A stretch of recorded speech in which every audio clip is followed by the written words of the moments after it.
Hello and welcome to Matt's Casual Cooking. Today we are going to be making Dutch oven ribs. Very easy and tasty dish that you can make for yourself any time of year. So we're going to go over all the ingredients and how to put it together, and let's get to it. Alright folks, we're going to go over the ingredients we're going to need today for this. So first, you're going to need 4 to 5 pounds of ribs, and you're going to need to, I've cut off some of the excess fat and I've pulled the back skin off the ribs as well. And if you need to know how to do that, I will post a link in the description with a timestamp on my crockpot ribs on actually how to do that. So just cut them into pieces, about 2 to 4 pieces depending on the length of them and your size. I've got about 5 pounds here that I'm using today. So then actually in the saucepan, you're going to need 1 onion, and you're just going to want to slice that. You're also going to need a 1/4 cup of vinegar. You're going to need 2 tablespoons of Worcestershire sauce. You're going to need half a teaspoon of Tabasco. You're going to need 2 tablespoons of brown sugar, 1 teaspoon of salt or sea salt, 1 teaspoon of paprika, a half teaspoon of dry mustard or ground mustard. You need 3/4 of a cup of ketchup, and you're just going to need a half a cup of water. Go over really quickly we're going to cook the ribs first, and then we will actually get to everything else. So I will see you in just a minute. Alright folks, so you can see we've got our Dutch oven. Now you want to turn it to medium, and you want to wait until you can start feeling the heat coming through the oven here. So all we're going to do is we're going to place our ribs in here, and all we're going to do is we're just going to brown each side initially. We're not going to cook them all the way through. So you're going to want to put them in, brown them on each side, and then once we're done with that, you can actually just go ahead, temporarily turn the heat off, and then just put all your ribs back into the oven. So go ahead and brown all your rib pieces, and I will see you after that.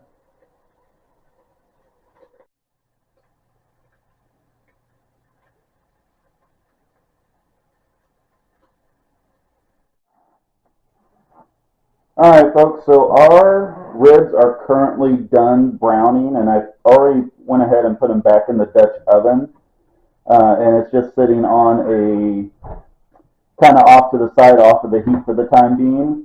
So what we're going to do now is everything else is you're going to combine it in the saucepan, and you're just going to want to kind of whisk it together the best you can for now, and turn your stove up to high, and we're going to bring this to a boil. Now once it starts to boil, we're going to turn it down to simmer and let it simmer for 5 minutes. And then once that's done, we're actually going to start cooking the ribs with it. So I will see you as soon as this is done. Alright, so we are done with all the liquid and seasoning and onions. They're done at this point. So you can see, like I said before, I've got all the ribs back into the Dutch oven. So all you want to do now is just take your liquid, and we're just going to kind of pour it all around, all in there, kind of with a spatula, and try to get as much liquid as you can out of this.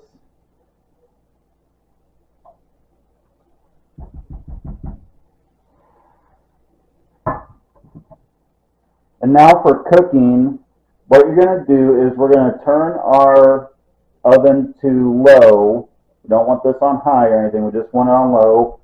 And go ahead and take your, excuse me, go ahead and take your lid, and we're going to put it on top because we want all the liquid to make the ribs tender.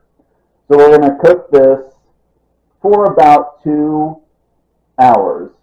And about every 20 or 30 minutes or so, you're going to want to come back and kind of take the sauce and kind of baste the meat and just kind of move the meat around so everything gets nice and keep it coated. So I will see you in about 2 hours. Alright folks, so you can see the meat is starting to pull away from the bone. So at this point, your meat's going to be pretty tender, and I wouldn't necessarily cook it anymore. You're going to start ending up actually having like a soup. Now, if you want, you can take the liquid in here and you can reduce it down if you want to make a sauce for it, but that's not necessary. I would just do, if you like, I just put some barbecue sauce on this and eat it that way. So if you enjoyed making this recipe today, please like, subscribe, share, and I want to thank you again for watching, and I want you to have a good rest of your summer, and I will see you later.